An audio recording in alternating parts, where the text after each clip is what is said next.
Channel खोल लो, views नहीं आए बंद कर दो। हाँ बिल्कुल ऐसे ही। तो हम शायद ऐसे ही हो जाता, बट हमने कभी व्यूज़ की तरफ ध्यान नहीं दिया। और सबका पैशन एक्सीडेंटल एक्टर है हम लोग, जेब में पैसे नहीं थे तो कैमरे पे खुद ही आ जाते थे, पीछे भी खुद आ जाते थे, कैमरा सेट किया, फ्रेम सेट किया, खुद ही एक्टिंग कर रहे हैं। तो ये करते करते अब लोग बोलते थे यार अच्छी एक्टिंग है, मैं बोलते हैं अच्छा एक्टिंग भी कर लेते हैं, ये आज पता चला। तो आजकल के जो लड़के आ रहे हैं, लड़के लड़कियाँ आ रहे हैं और न्यू कंटेंट क्रिएटर्स हैं, ख़ास तौर पे वो नीश का ख्याल नहीं रखते कि हम किसको टारगेट कर रहे हैं भाई। फॉर एग्जांपल अगर फूड ब्लॉगिंग की बात की जाए तो फूड ब्लॉगिंग में हमजा भट्टी हो गए, इरफान जुनेजो ब्रदर्स काम किया रमज़ान में, तुम भी करते हो, अभी रामेश भी करता है। लोग हमें नहीं जान रहे होंगे मगर एक टिकटॉकर को लोग 10 लोग जानते होंगे। कोई भी डिग्री आपकी जॉब की गारंटी नहीं होती।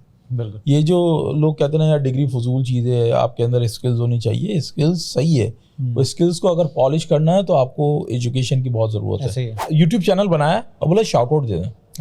मैं बोला चलो मैं दे दूंगा, होगा क्या तुम्हें लगता है कि मेरी ऑडियंस जाएगी तुम्हारे पास देखने? नहीं जाएगी।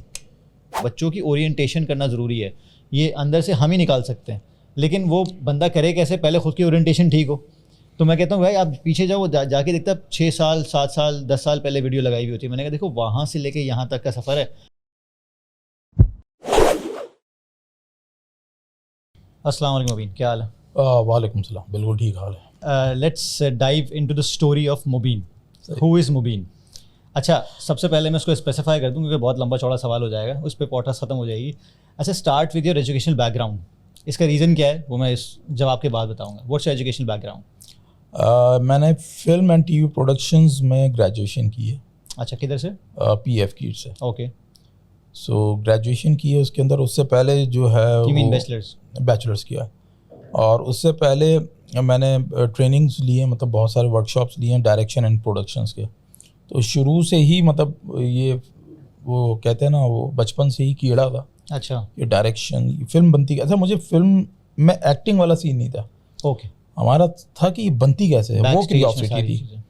तो उसी के लिए पीछे पड़े रहे। तो एक दिन पता चला कि भाई पाकिस्तान में भी हो रहा है कोर्सेज, क्योंकि यूजुअली 2005-06 में जो ना ये इस तरह की यहाँ पे स्टडीज़ नहीं थी फिल्म की। NC एक डिफरेंट था, बट यहाँ पे जो ना फिल्म रिलेटेड कोई स्टडी नहीं थी। वो या तो बाहर किसी कंट्री में आपको करनी होती थी जिसकी औकात नहीं थी, साफ बात है, या तो इंडिया में थी। सो इंडिया में भी मैंने अप्लाई किया था। विजलिंग बोर्ड जो है सुभाष घाई की एक कंपनी थी।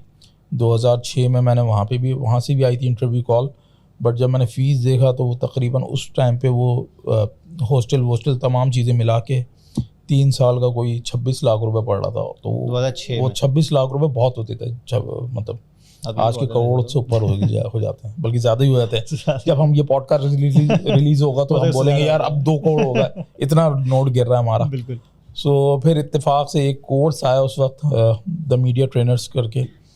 तो वहाँ पे जो ना वो डायरेक्शन के लिए वो मतलब डायरेक्शन की क्लासेस थी, फिल्म क्लासेस थी, डिफरेंट वर्कशॉप्स थे। तो वो मैंने ज्वाइन किया। अब वहाँ पे भी मसला ये था कि वो उन्होंने सबसे पहले जाते के साथ ही उन्होंने बोला आपकी तो कोई एजुकेशन ही नहीं बेसिक, और ये तो ग्रेजुएट लोगों के लिए ये वर्कशॉप्स करवा रहे हैं हम। और उस वक्त मैं कॉलेज के अंदर जा रहा था। तो खैर जब उन्होंने, फिर भी मैं ज़िद करता रहा कि भाई मुझे खाली बिठा दें आप। तो उन्होंने बोला, फिर एक उन्होंने थोड़ा सा एक इंटरव्यू लिया, उसके बाद उन्होंने बोला चलें पहले ही आप एक वर्कशॉप अटेंड कर लें, अगर नहीं आपको समझ आया या आप हमें समझ नहीं आया तो फिर आप चले आइएगा, क्योंकि ये थोड़ा सा हायर लेवल का है। ऑलरेडी जो उस वक्त जो प्राइवेट चैनल्स में जो काम कर रहे थे उनके लिए वर्कशॉप्स थे। सो वो पहली क्लास अटेंड की, और सेकंड क्लास के बाद जो था मैं टॉप 3 स्टूडेंट्स में था उस क्लास में।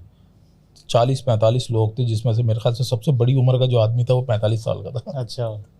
75 साल का। सो उसमें हम बैठे हुए थे। तो खैर आज भी उनके साथ मैं एसोसिएट हूँ और टीचर के साथ। सलीम मुगल। उस वक्त मैं ये सोच रहा हूँ 2006 की बात कर रहे हो तुम, राइट? 2006 की बात कर रहा हूँ। 2006 में ये पता भी नहीं था कि यूट्यूब इतना आगे जाएगा और कंटेंट क्रिएशन का ये फ्यूचर होगा।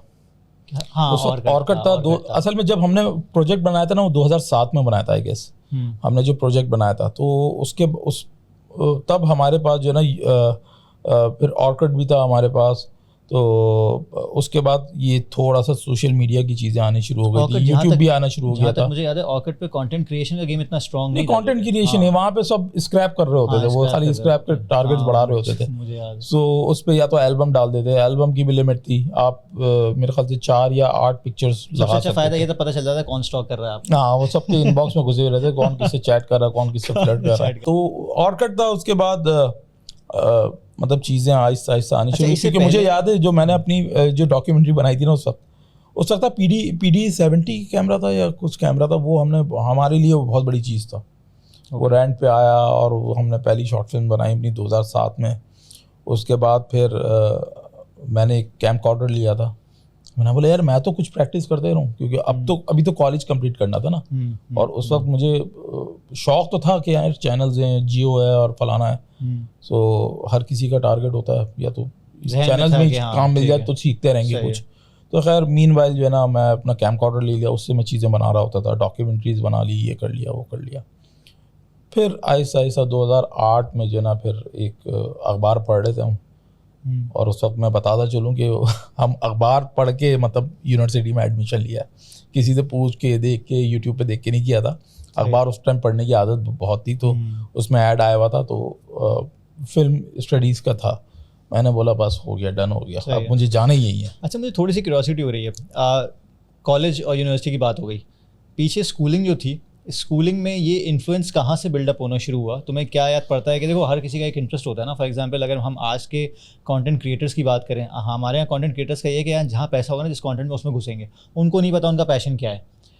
लेकिन हमें कहीं ना कहीं, फॉर एग्जांपल मैं फिटनेस का कंटेंट बनाता हूँ, मुझे पता है कि फिटनेस का शौक कब से शुरू हुआ था, this is something I can do automatically. तुम्हें कब ये महसूस हुआ कि यार ये बिहाइंड द सीन वाली जो चीज़ें हैं ना ये फैसिनेट मुझे कर रही हैं? What was the moment in your life, या कौन सा टाइम था जब स्कूल? यार वो असल में हमारे पूरे ख़ानदान के अंदर जो है ना एक है, हर किसी में कुछ ना कुछ आर्ट है। ओके।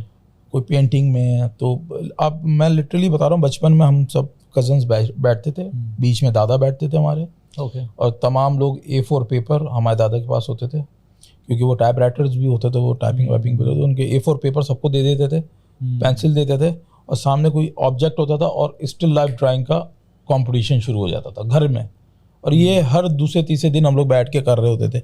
अब जिसका क्लोज बनी ड्राइंग, उसको हमारे अब्बा बोलते थे हम दादा को, तो वो कुछ ना कुछ जो ना हमें पैसे दे देते थे, या कुछ हम ले लेते थे फोर्सफुली कि भाई जीत गया हूँ मैं।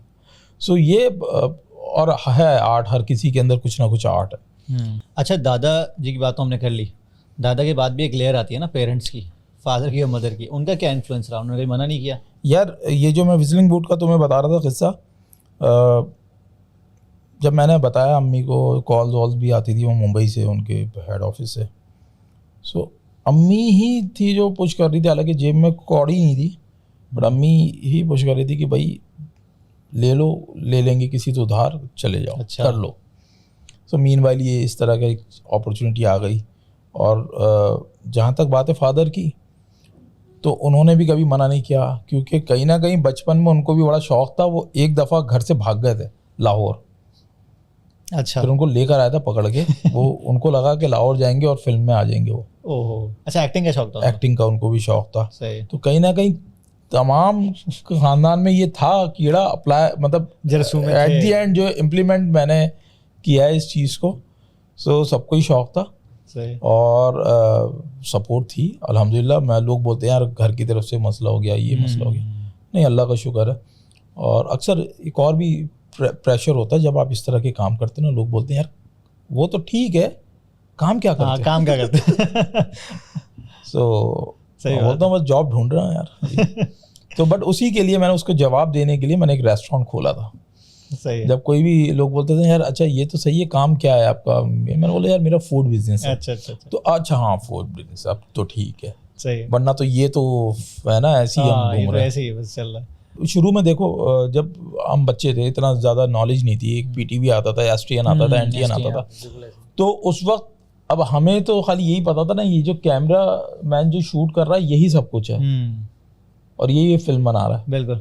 तो वो कहीं ना कहीं चीज़ें इन्हेंस होती रही। और स्कूल में भी अगर मेरे अभी भी किसी तुम दोस्त से मिलोगे स्कूल के, अभी भी जो साथ होते हैं मेरे, वो बोलेंगे कि स्कूल के अंदर भी जो ना मैं हमेशा ये बोलता था बच्चे हमेशा एक रटे हुए आंसर होते हैं बच्चों के कि मैं जो ना मैं डॉक्टर बनूंगा, मैं इंजीनियर बनूंगा, मैं पायलट बनूंगा, मैं आर्मी में जाऊंगा, मैं ये करूंगा। मैं जब खड़ा होता था मैं बोलता था यार मैं डायरेक्टर बनूंगा। वो बोलते ये क्या है, कौन सी कंपनी में क्या है? तो वो अब वो कहीं ना कहीं जो ना ये था, मतलब शौक था। और शुक्र है कि पाकिस्तान में वो मीनवाइल वो उस पॉइंट पे जिस टाइम मुझे यूनिवर्सिटी में जाना था उस टाइम में स्टडी वो मतलब हो गई, लॉन्च हो गई। और फिर वो ग्रेजुएशन की। मीनवाइल हम लोग को शॉर्ट फिल्म्स बना रहे थे 2008-9 से हम लोग कॉमेडी और फलाना PSMs।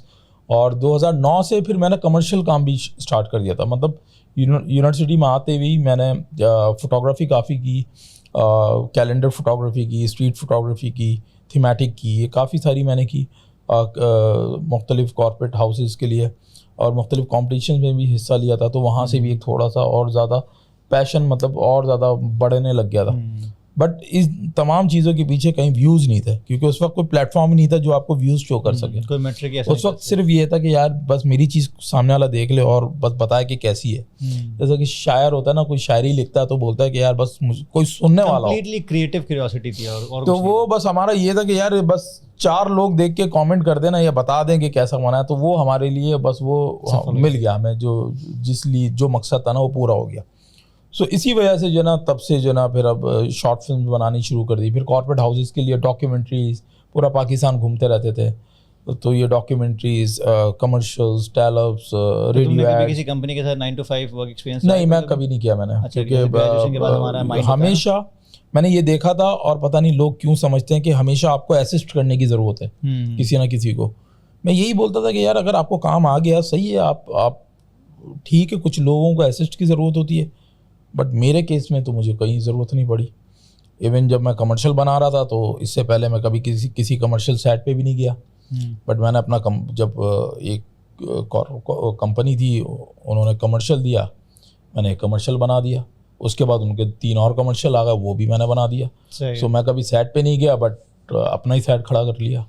सो ऐसी होता है, गाते गाते गवैया बन गया। रेफरल से तुम्हें काम मिलता रहा। बिल्कुल ऐसी है। तो कभी मतलब कोई जॉब नहीं की 9 to 5। अलबत्ता हाँ, बहुत सारी प्रोजेक्ट्स में कभी किसी ने एज अ DP भी हायर कर लिया मुझे कि यार ये music video as a DP आ जाओ। तो एज अ DP चले गया। क्या कभी किसी का प्रोजेक्ट एडिट कर दिया, किसी की म्यूजिक वीडियो एडिट कर दी। क्योंकि जब फिल्म पढ़ रहे थे तो तमाम चीज़ें हम सीख रहे थे। मतलब एडिटिंग से लेकर आपको कैमरा स्किल्स हो जाए, चाहे वो लाइटिंग हो जाए, ये तमाम चीज़ें जो है ना आपकी वो स्टडी जो कोर्स होते हैं ना हमारे उसमें शुमार होता है। तो उसकी वजह से जो है ना काफ़ी जगहों पे हेल्प मिली, चाहे वो 3D मॉडलिंग हो या कुछ हो। उस वक्त तो बड़ा बुरा लगता था कि यार मुझे सिर्फ फिल्म पढ़ाओ। बट अब समझ आ रहा है कि यार उसमें जो एक सब्जेक्ट था साइकोलॉजी, वो साइकोलॉजी सब्जेक्ट इतना ज़बरदस्त है जो कि हर मेरे ख्याल से हर जो आपका जो प्रोग्राम होता है उसके अंदर साइकोलॉजी सब्जेक्ट होना बहुत ज़रूरी है। उससे आपको पता चलता है कि आप अपने माइंड को किस तरह ट्रीट करो, साइकोलॉजी कैसी है। एग्जैक्टली आप अपना दिमाग आपको चलाना आ जाता है, आपको पता चल जाता है कि ये जो गाड़ी अंदर है ना ये चलेगी कैसे। At the end of the day business is all about dealing with human brain. Exactly आपको बॉडी लैंग्वेज सामने की पता होनी चाहिए, सामने वाले की आपको किस तरह बात करनी है, माइंड रीडिंग जो सब कुछ है वो खैर आगे फर्दर कोर्सेज आए थे। और कंटेंट क्रिएशन में एनालिसिस का जो पार्ट है वो बेसिकली यही है ना, यू नीड टू एनालाइज कि क्या चीज़ अच्छी। तो एग्जैक्टली ना अब सोचे ना जो हम लोग कॉमेडी स्किट्स बनाते आ रहे हैं इतना टाइम से, तो वो अगर वो लोग कहते हैं वायरल हो रही है, तो अगर वायरल भी हुई तो वो क्यों हुई? क्योंकि हमने जज किया ना, हमने देखा कि अच्छा यार अम्मा इस तरह बोल रही हैं और ये मसले हैं, पुदीना धनिया के मसले हैं। हम मंगाया पुदीना था, लेकर धनिया आ गए। सो अब चलो इस पर स्किट बनाते हैं। उसको थोड़ा सा हमने क्रिएटिव करके उसमें चेजिंग सीन डाल दिए, ये डाल दिए, वो डाल दिए, ये कर दिया। सो वो वहाँ पे हमने अपने थोड़े से क्रिएटिव लिबर्टी यूज़ की। बाकी मसला एक छोटा सा दिखाना था हमने, वो हमने दिखा दिया। अक्सर लोग कमेंट कर रहे होते कि यार जैसे कि हमने बनाई थी आधा पाव दही, कि आप शॉप पे गए, इसके घर में भी दही मंगाया हुआ अम्मा ने, उसके घर पे दस्तरखान पे बैठे हुए दही मंगाया हुआ। अब वो पहुँचते दोनों बंदे, एक को मिलता दही आधा पाव। अब वो चेजिंग सीन दिखा दिया। अब नीचे कमेंट कर रहे हैं कि भाई वो दूसरी दुकान से ले लेता। मैंने बोला सही है, दूसरी दुकान से ले लेता, स्किट खत्म हमारी। तो तुम्हें ये देखने को नहीं मिलता। स्टोरी टेलिंग है ना, मतलब स्टोरी टेलिंग थी ना, वो स्क्रीन प्ले था, हमने दिखाना था चेजिंग सीन, भागे ये किया वो किया। कुत्ते डाल दिए हमने, मतलब उसके अंदर पिटबुल भी डाल दिया, वो भाग रहा है उसके पीछे, सब कुछ कर दिया हमने खाली आधा पौधे के लिए। तो हमने उसको थोड़ा लार्जर देन लाइफ दिखाया। बिल्कुल ऐसे ही। So ये मैंने नोट किया है कि क्रिएटिव लोग जो, मतलब अभी कुछ दिन पहले मैं एक ऐसी रील देख रहा था, उस कार्टूनिफाई किया हुआ था कि जो आपकी सबसे छोटी उंगली होती है ना, वो हर जगह लगती रहती है। आप जब चलते हैं पैरों में सबसे ज़्यादा आपकी इंजरी वहीं होती है। तो छोटी उंगली बोल रही है कि तुझे वो टेबल दिखी सामने, तो बाकी 4 उंगलियाँ बोलती नहीं दिखी, नहीं हम मुझे दिखी, तो बोलता मुझे नहीं दिखती कभी भी, तो इसलिए मैं ठुक जाती हूँ उसमें बार बार। तो ये बहुत ही कॉमन सी ऑब्जर्वेशन है, बहुत कॉमन ऑब्जर्वेशन जो हर किसी के साथ होती है, लेकिन उसको कार्टूनिफाई करके उसमें हंसी मजाक डाल के उसको कहाँ से कहाँ क्रिएटिव ले गए। तो बेसिकली यही सारी स्टोरी टेलिंग है ना, बहुत छोटी छोटी चीज़ों को आपको ग्राइंड करके दिखाना है, लेकिन लोगों को ये लगता है बहुत आसान है। तो कहने का समअप ये करूंगा, एजुकेशन पे पूछा था तुमने सवाल, पूरा लंबा अखबार आ गया, न्यूज़पेपर आ गया। एजुकेशन का इसलिए पूछा था कि जहाँ तक मेरी ऑब्जर्वेशन है ना, एक मीम आया था बीच में, मीम ने एक पब्लिशर ने डाल दिया था कि भाई एक ग्रेजुएट को 30,000 की नौकरी मुश्किल से मिलती है, और जो कंटेंट क्रिएटर्स हैं वो भी तो ग्रेजुएट है वो दबा के पैसे कमा रहे हैं। अच्छा 30-30 40-40 लाख कमा रहे हैं। इसमें 2 सवाल निकलते हैं। पहले का जवाब तुमने दे दिया कि भाई तुम खुद ग्रेजुएट हो, सही है, ऐसे नहीं है कि सड़क छोड़, मैं नहीं हूँ, मेरी जो पूरे जो बेकार फिल्म की पूरी टीम ग्रेजुएट है। इवन समीन अभी मास्टर्स भी कर लिया उसी में, पढ़े लिखे लोग हैं बहुत सारे। अच्छा दूसरी चीज़ कि क्या, जैसे मुझे फॉर एग्जांपल इरफान जुनेजा और उनका मैं पॉडकास्ट सुन रहा था, फिर रामेश ने भी मुझे बताया कि भाई 1 मिलियन व्यूज़ पे $600 बनते हैं, मैं जस्ट पीनट्स यहाँ के लिहाज से। $600 भी बनते हैं तो $400 भी बन सकते हैं। हाँ, $400 डिपेंड करता है बिल्कुल ऐसे कि वो कहाँ देखा जा रहा है। हाँ, तो ये क्या इतनी बड़ी कमाई नहीं है जितना बेसिकली दिखाया जाता है कि यूट्यूबर्स शायद पैसों में बहुत ज़्यादा खेल रहे हैं, या फिर और क्या उसके... देखो आप ये कह सकते हो कि जब हम डिजिटल वर्ल्ड में आए तो हमें पता चला कि वर्क हार्ड के साथ साथ वर्क स्मार्ट भी ज़रूरी है। तो अब जाहिर सी बात है हम उस पर डिपेंडेंट रहे हैं बिल्कुल ही, कि व्यूज़ कितने आएंगे, व्यूज़ नहीं आए या व्यूज़ पे इतनी कमाई होगी, तो फिर तो शायद आजकल देखा ना कि चैनल खोल लो, व्यूज़ नहीं आए बंद कर दो। हाँ बिल्कुल ऐसे ही। तो हम शायद ऐसे ही हो जाता, बट हमने कभी व्यूज़ की तरफ ध्यान नहीं दिया और यूट्यूब इनकम के ऊपर कभी ध्यान नहीं दिया। हमने उसको एक अब आके बिजनेस की तरह चलाना शुरू किया कि इससे अगर हम कंटेंट डाल रहे हैं, इससे और किस किस के फ़ायदे हो सकते हैं। सपोज़ करो ये एक स्किट मैंने बनाई है आज, ये स्किट है लाइट जो जा रही है बार बार, अभी यहाँ पे भी गई हुई थी लाइट जैसे। सो अगर मैं कोई स्किट बना रहा हूँ तो वो स्किट के अंदर ऐसा कौन सा ब्रांड है जिसका फ़ायदा हो सकता है। सही है। तो हो सकता है हाँ सोलर पैनल वाले आ सकते हैं, चलो पिच करते हैं। सो ये इस तरह फिर आप मॉडल आप करते हो, तो जो करता है आप भी अपना दिमाग चला सकते हो। सो ये जो बात है कि जो 30-35 हज़ार रुपये कमा रहा है, वो 30-35 हज़ार रुपये अगर कोई भी कमा रहा है ग्रेजुएट होके, तो उसको तो सबसे पहले समझना चाहिए कि ये जो यूट्यूबर्स जितने भी आप लोग देख रहे हैं ना, ये यूट्यूबर नहीं कहूँगा, कंटेंट क्रिएटर, क्योंकि 2013 से 14 से 12 से काम कर रहे हैं सब। उस वक्त तो यूट्यूब बैन था, तो कंटेंट आप कहीं ना कहीं फेसबुक पे ही देखते थे। तो कंटेंट क्रिएटर जितने भी है ना, ये उस टाइम काम करते थे जिस टाइम ना यहाँ पे मोनेटाइजेशन थी, और फेसबुक तो अभी मोनेटाइज हुआ है, 1-2 साल हुआ है। इससे पहले यूट्यूब 2016 में ऑफिशियली आया है। तो उससे पहले तक सिर्फ इन्वेस्ट कर रहे थे हम, कहीं कमाते कहीं और से थे और लगाते इसमें थे, और सिर्फ आप लोगों को एंटरटेनमेंट प्रोवाइड कर रहे थे, जिसका रिजल्ट ज़ीरो आ रहा था। ज़ीरो इन सेंस पैसों की में ज़ीरो आ रहा था, बट आपको लोग पहचान रहे थे, आपके कंटेंट का लोग वेट कर रहे थे, बस यही हम चाहते थे। फिर जब यूट्यूब आया तो हम ऑलरेडी अपना एक स्ट्रक्चर बना चुके थे बिजनेस का। तो जब यूट्यूब की कमाई आने शुरू हुई तो वो हमारे लिए पर्क्स थी। तो कभी भी हमने यूट्यूब की कमाई को देखते हुए कभी कंटेंट नहीं बनाना शुरू किया। कंटेंट हम तब से बना रहे हैं जब यूट्यूब बैन था। और ये बेकार वाइन्स की जो टीम है, ये बेसिकली सारी कहाँ मिले तुम लोग आपस में? यार ये हम लोग एक ही यूनिवर्सिटी के हैं। अच्छा, यूनिवर्सिटी से स्टार्ट हुआ? हाँ, बस अब यूनिवर्सिटी में ये होता है कि देखो, जब आप स्टूडेंट लाइफ गुजार रहे होते हो तो आप बिल्कुल ही फ़कीर होते हो, साफ बात है। 2 समोसे भी अगर कोई खिला देना तो आपको बड़ा मज़ा आ जाता है। तो कोल्ड ड्रिंक के लिए भी इसका मुंह देख रहे होते हो, उसका मुंह देख रहे होते हो, कोई एक लेके दे दे, तो वो ये वाला चक्कर होता है। जब आप स्टूडेंट होते हो तो आप जाहिर सी बात है आपको असाइनमेंट्स मिलते हैं, प्रोजेक्ट्स मिलते हैं। तो हमारे टाइम पे तो ये था, इतनी अवेयरनेस नहीं थी। तो अगर मैं किसी को बोल देता था ना कि यार मैं फिल्म पढ़ रहा हूँ, तो उनके जहन में वही आता था, वो जो लॉलीवुड टिपिकल लाहौरी जो फिल्म्स होती है ना, उन लगता है मैं वो पढ़ रहा हूँ और नरगिस नाच रही है सामने। हाँ, उसे पढ़ने तो वाला ये क्या है? माइंडसेट था। हाँ, सो अब वो चेंज हुआ है, बट उस टाइम पे ये था कि अगर शॉर्ट फिल्म भी हम बनाने जाते थे तो बड़ा मुश्किल होता था किसी को कास्ट करना। एक तो फ़कीर थे, जेब में पैसे नहीं थे, दूसरा ये कि भाई आज जो खुद ही एक्टिंग कर लेते हैं, तो कोई बाप बन गया, कोई भाई बन गया, कोई बीवी बन गई, हम यही कर रहे होते थे, वहीं से केमिस्ट्री बिल्ड हो गई। और सबका पैशन एक्सीडेंटल एक्टर है हम लोग, जेब में पैसे नहीं थे तो कैमरे पे खुद ही आ जाते थे, पीछे भी खुद आ जाते थे, कैमरा सेट किया, फ्रेम सेट किया, खुद ही एक्टिंग कर रहे हैं। तो ये करते करते अब लोग बोलते थे यार अच्छी एक्टिंग है, मैं बोलता हूँ अच्छा एक्टिंग भी कर लेते हैं, ये आज पता चला। असल में यूनिवर्सिटी की दोस्तियाँ जो होती हैं ना, उसमें फ्री राइडर्स भी बहुत होते हैं। मेरा पूछने का मकसद ये था कि जैसे प्रेजेंटेशन हो रही है, किसी क्लास की सब्जेक्ट की प्रेजेंटेशन है भाई, एक हफ्ता है, 5 लोगों का ग्रुप है, 5 लोगों में कोई 2-3 फ्री राइडर्स हैं, बाकी 2-3 लोग काम कर रहे हैं। अब 2-3 लोग जो काम कर रहे हैं वो पक्के दोस्त हैं, इसलिए आप उनको कुछ कह नहीं सकते और दोस्ती कॉम्प्रोमाइज़ हो जाएगी। तो मेरा पूछने का मकसद है तुम्हारी लर्निंग क्या रही है इन लोगों के साथ काम कर रहे, अपने पार्टनर्स के साथ, अपने कोलीग्स के साथ, कि what are the qualities that you all hold there together? यार हम लोग एक दूसरे को, बस मैं ये समझता हूँ हमारे लिए ये चैलेंज है, काफी लोग काम करना चाहते हैं। देखो अभी तक चल रहे हैं ना 10-11 साल से। सो आपस में एक दूसरे की मोटिवेशन होती है। सपोज करो अगर मैं ढीला पड़ा हूँ तो कोई ना कोई एक होगा जो एक्टिव होगा। सो एट द एंड चैनल चलाना है, और एंड गोल सबका एक ही है। नहीं, एट द एंड चैनल जो है हमारा वो चलाना है। सो यही होता है कि आज इसके जहन में कोई आइडिया है तो कल मेरे जहन में कोई आइडिया होता है। रोज़ रोज़ हो सकता है सब एक ही एनर्जी से ना उठे, बट इसी तरह जो है ना कहीं सिंक हुए हैं हम लोग और काम चल रहा है, केमिस्ट्री बिल्ड हुई हुई है अल्हम्दुलिल्लाह, कभी ब्रेक नहीं लिया और 10-12 साल से देख रहे हैं। कोई मोर देन 700 वीडियोस हम लोग बना चुके हैं। ये तुम्हारा बेकार फिल्म्स का देखा जाए तो पूरी टीम के साथ कितने साल हो गए टू बी एग्जैक्ट? यार बेकार सब मिला के अराउंड 10 साल हो गए, 10 साल तो हो गए होंगे, 10 साल हो गए बेटा।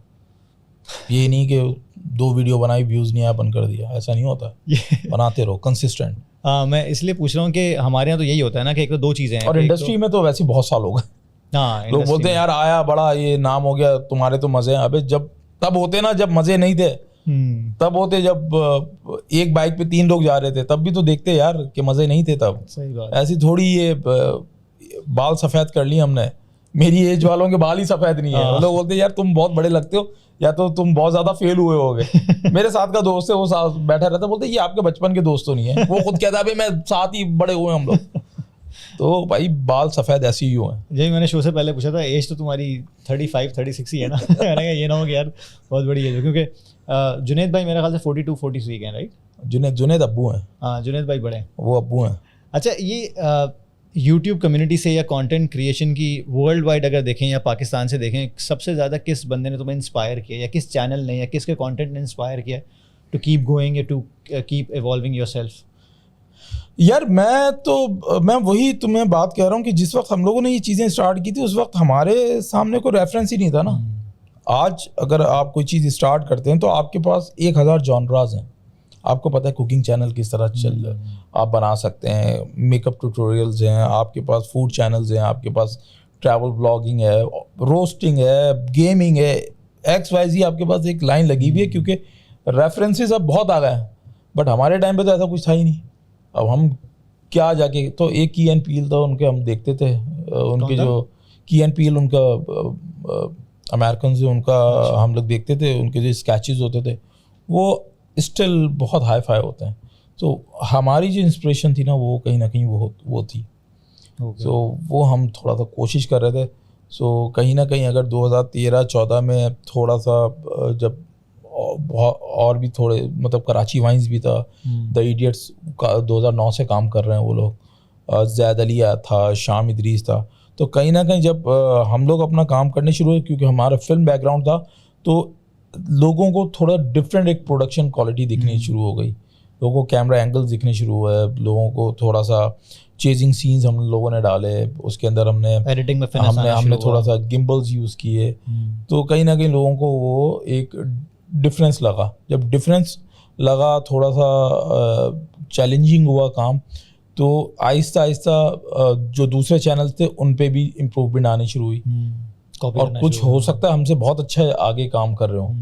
सो जब आप मतलब एक कंपटीशन होता है, एक हेल्दी कंपटीशन होता है, तो जो हेल्दी कंपटीशन होता है उसमें लर्निंग ही होती है। अगर आप जेलिसी ना हो आपके अंदर तो आप उससे सीखते हो और अपना काम पॉलिश करते हो। सो यही देखा आज हमारे साथ भी यही है। अगर मैं ब्रोस मीट द वर्ल्ड की कोई वीडियो देखता हूँ तो यार इसने फूड को इस तरह दिखाया है, चलो मैं इस तरह दिखाता हूँ, क्योंकि इस तरह तो ऑलरेडी दिखा चुका है, मैं इसमें ये चीज़ डाल देता हूँ। तो कहीं ना कहीं आपको सीखने का भी मौका मिल रहा है और थोड़ी सी एक वो मोटिवेशन भी मिल रही है। अगला सवाल मैं इस पे करना चाह रहा था कि जो नीश है, नीश डेवलप करना बहुत ज़्यादा इन है आजकल, और कहा जाता है किसी भी, फॉर एग्जांपल मैं आपका अपने कंटेंट की बात करूं, फिटनेस बहुत ज़्यादा कंटेंट अवेलेबल है आपका, ठीक है, तो I had to develop a niche कि मैं किसको टारगेट करता हूं, you also had to develop a niche. तो आजकल के जो लड़के आ रहे हैं, लड़के लड़कियाँ आ रहे हैं और न्यू कंटेंट क्रिएटर्स हैं, ख़ास तौर पे वो नीश का ख्याल नहीं रखते कि हम किसको टारगेट कर रहे हैं भाई। फॉर एग्जांपल अगर फूड ब्लॉगिंग की बात की जाए तो फूड ब्लॉगिंग में हमजा भट्टी हो गए, इरफान जुनेजो ज़बरदस्त काम किया रमज़ान में, तुम भी करते हो, अभी रामिश भी करता है। तो ये सारों के साथ अगर कोई बंदा ऐसा आना चाहे जो फूड ब्लॉगिंग या फूड पे काम करना चाहे, तो तुम्हें क्या लगता है कि अभी कौन से, just for example just a guidance to other people कि भाई देखो ये चीज़ें हैं जो अभी तक अनटैप्ड हैं या इस पर आप काम कर सकते हो, ताकि वो कंफ्यूज ना हो, बोले यार ये भी ऐसा कर रहा है, या फिर अपना फ्लेवर किस तरह उसमें डाल सकते हैं वो लोग, लेकिन करना उनको फूड पे ही है फॉर एग्जांपल। तो तुम क्या उनको मशवरा दोगे या क्या अपनी तरफ से गाइडेंस दोगे कि यार इस तरह आप सोच सकते हो, आपका थॉट प्रोसेस ये होना चाहिए ताकि आप डिसहार्ट ना हो? यार फूड में मसला ये है कि बहुत सारी चीज़ें अटैम्प्ट हो रही हैं। जैसे कि मैं ज़्यादातर कोशिश करता हूँ कि स्ट्रीट फूड की तरफ जाऊँ।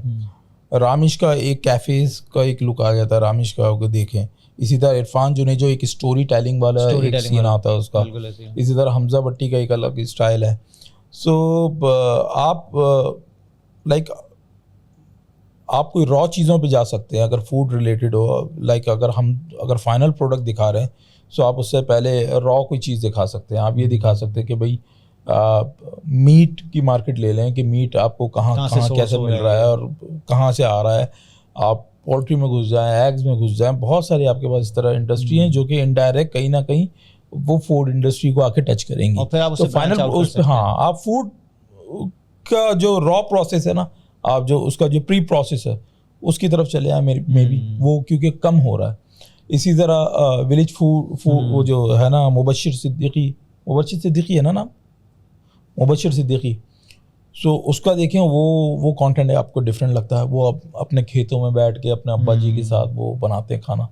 सो वो एक आपको बड़ा, हालांकि बन तो खाना ही रहा है, वो आम किचन विद आमना भी बना रही है वो, और भी बहुत सारे लोग बना रहे हैं, बट उसका आपको एक डिफरेंट लगता है क्योंकि उसने एम्बियंस एक अलग क्रिएट किया हुआ है वहाँ पे खेतों में बैठा हुआ, अपनी पर्सनालिटी का टच। तो इसी तरह मैं देखता हूँ इंडिया के कुछ कंटेंट है वो दादी माँ वाला और इस तरह, वो अपने खेतों में बैठ के वो बनाते हैं बल्क में खाना।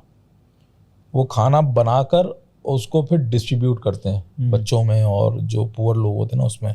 तो वो जब वो बना रहे होते हैं वो बड़ा टेम्पटिंग लगता है। तो मैं एज अ व्यूअर मुझे बड़ा पसंद है वो। सो वो चीज़ पाकिस्तान में भी नहीं हो रही है। और मेरा कहीं ना कहीं वो था एक माइंड कि यार मैं भी इस तरह करता हूँ कि हम पकाते हैं, हर 1-2 हफ्ते में इस तरह का कंटेंट डालेंगे, बल्क में बनाएंगे और उसको डिस्ट्रीब्यूट करेंगे। सो कहीं ना कहीं हम डिस्ट्रीब्यूशन वाला पार्ट तो दिखा देते हैं। हम बिरयानी तैयार है, बिरयानी कटिंग हो रही है अलरहमान की, वो तो दिखा देते हैं। हम पकने वाला हम पार्ट अक्सर मिस कर देते हैं, या पकाने वाला। सो वो चीज़ हो सकती है।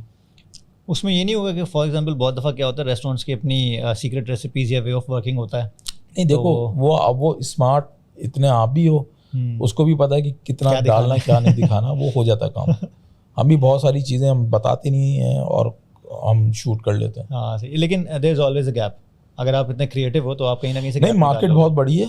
अभी भी देखो जब यूट्यूब चल रहा था तो आप यही देख रहे थे ना कि यार आपको अगर मशहूर होना तो यूट्यूब पे आ जाओ, ऐसे ही था। तो यूट्यूब पे आके कंटेंट क्रिएशन कर लो। तो बहुत सारे लोग आते थे, डीमोटिवेट हो जाते थे, वापस चले आते थे। फिर वही जो डीमोटिवेट होने वाले थे उनको टिकटॉक मिल गया। अब टिकटॉक की वजह से सही है, लोग बहुत सारे मजाक भी उड़ाते हैं, बट कितने ऐसे लोग थे जो कि जो आज पॉपुलर भी हैं, मशहूर हैं टिकटॉक की वजह से, और वो कहाँ कहाँ से निकल के आए। और टिकटॉक की एक अच्छी बात ये है कि वो मासिस में मतलब घुसा हुआ है ना। वो हर आपको गांव देहात में मिल जाएगा टिकटॉक। लोग हमें नहीं जान रहे होंगे मगर एक टिकटॉकर को लोग 10 लोग जानते होंगे। एक दफ़ा 3 साल पहले शायद मैंने टिकटॉक अपना ऑन किया था, तो मैंने कुछ व्हाट्सएप के ग्रुप्स पे किया था, तो एक ग्रुप पे मुझे एक बड़ा बैकलैश आया कि अब फाद साहब सुर्खी पाउडर लगा के नाचा करेंगे टिकटॉक पे ना। अब वो बंदा खुद दबा के टिकटॉक पे कंटेंट बना रहा होता है, but he is a latecomer. यहाँ मसला सारा ये, यहाँ आप फर्स्ट मूवर एडवांटेज अगर आपको मिल भी सकता है और अपना काम कर सकते हो उस प्लेटफॉर्म को यूज़ करके, सबसे पहले यू डिनाई इट कि नहीं यार ये तो हो ही नहीं सकता। तो यूट्यूब का भी तो यही है ना, जब कंटेंट क्रिएशन का भी तो यही चक्कर था ना। लोग बोल रहे थे अबे अच्छा खासा कमर्शियल बना रहा था, एलेक्सा कैमरा लगा हुआ है, रेड कैमरा लगा हुआ है, और यहाँ पे तुम आके जो ना मोबाइल से बना रहे हो, ये क्या है, मतलब ये किस कहाँ ले आया ये बंदा में, ये वाला चक्कर है। सो अब देखो, अब वो तमाम चीजें लोग एक्सेप्ट कर रहे हैं, और फिर वही लोग जो कि क्रिटिसाइज कर रहे थे अब वो कह रहे हैं हम गुस्से हैं। तो हम बोलते भाई गाड़ी तो निकल गई, अब पीछे भाग के चढ़ सकते हो तो चढ़ जाओ। और सिंपल सी बात है, जहां उस वक्त आपको 10 साल लगने थे, अब आप 10 साल और पीछे हो गए, तो आपको हो सकता है 12-13 साल लगे। एग्जैक्टली ऐसी है। और दूसरा ये कि देखो अब चलो सही है, उसको छोड़ दो, बहुत सारे दूसरे प्लेटफॉर्म्स हैं। अब जहां तक टिकटॉक की बात है, सो टिकटॉक पे हर रीजन का, हर सर्वर में घुसो तुम्हें डिफरेंट दिखेगा टिकटॉक। हाँ, यूएस में अलग है, चाइना पाकिस्तान का आओगे तो वहाँ पे तो जबान निकाल के स्लो मोशन चल रही है, बट दूसरी जगहों पे जाओगे तो टिकटॉक एक डिफरेंट दिखेगा तुम्हें। सो मसला टिकटॉक में नहीं है, टिकटॉकर में। तो अभी मैं अक्सर मैं टिकटॉक लाइव पे भी होता हूँ, तो नीचे कमेंट्स आते हैं, हाँ भाई पूरी जिंदगी जो है ना टिकटॉक को बुरा बोला और अब जो है ना वापस यूट्यूब आया। मैंने बोला अबे मैं टिकटॉक पे जब से हूँ जब ये म्यूजिकली था, तुम लोग अब आए हो टिकटॉक पे, मैं तो तब से हूँ। और दूसरा ये एक जगह तो मैंने मतलब ली थी एक बंदे की, बोला था आप लोग तो बुराई कर रहे होते थे टिकटॉकर्स की। मैंने बोला मैं टिकटॉक पे बैठ के अभी भी टिकटॉकर्स की बुराई करूंगा। अच्छा मुझे बताओ, तुमने कुछ दिन पहले अपने फेसबुक पे शेयर किया था, वो एक आया था कि भाई 1 घंटे में 20 करोड़ रुपए कमाए थे, 2 करोड़ रुपए कमाए थे टिकटॉक पे लोगों ने। यार टिकटॉक पे देखो, तुमने कहा था इट्स रियल भाई। हाँ रियल बिल्कुल ऐसी है। टिकटॉक पे होता है लाइव का ऑप्शन एक, जो पाकिस्तान में अवेलेबल नहीं है, और उसकी भी वजूहात है, और वो अवेलेबल होगा भी नहीं, क्योंकि हमारे पास रिजर्व में पैसा नहीं है। और जब आप परचेजिंग करते हो किसी भी चीज़ की, कार्ट की, तो एट द एंड आप वो एप्लीकेशन को पे कर रहे होते हो। एप्लीकेशन बाहर की एप्लीकेशन होती है, 10 चीज़ें आई थी टेक्निकली। अच्छा, सो अब टिकटॉक लाइव है, लाइव पे आप गए तो जो बंदा लाइव देख रहा होता है ना, मतलब मैं लाइव गया हूँ और तुम देख रहे हो, तो तुम्हारे पास ऑप्शंस आ रहे होते गिफ्ट के नीचे।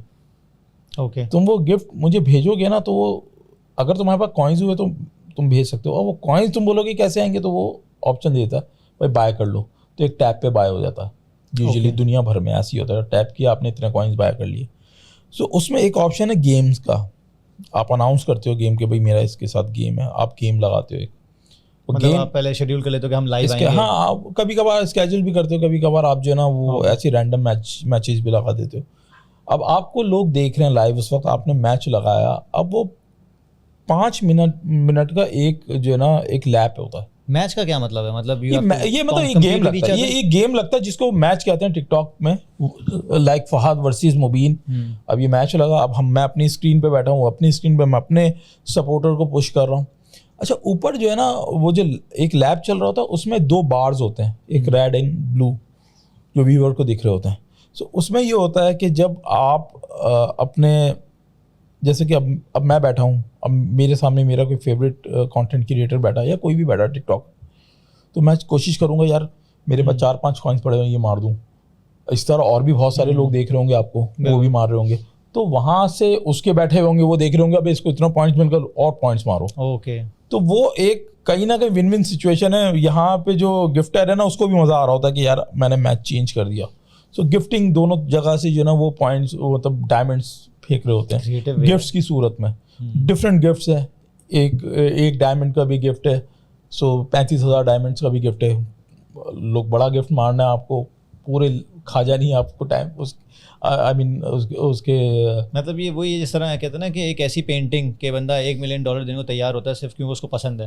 तो ये वाली चीज होगी कि एक बंदे को जिताना है, वो गेम चेंज कर सकता है। ओपोनेंट को जो ना मैंने नहीं हराना है, हाँ, वो मेरे साथ जो बैठे हुए ना, जो लाइव देख रहे हैं, जो सपोर्टर्स हैं, वो लोगों ने हराना होता है उसको। और उसकी सेल्फ स्टीम जुड़ी हुई उस चीज से कि नहीं यार मैंने, और कहीं ना कहीं अना पे भी बात आ रही होती है दोनों गिफ्टर्स की, तो वो चल रहा होता है।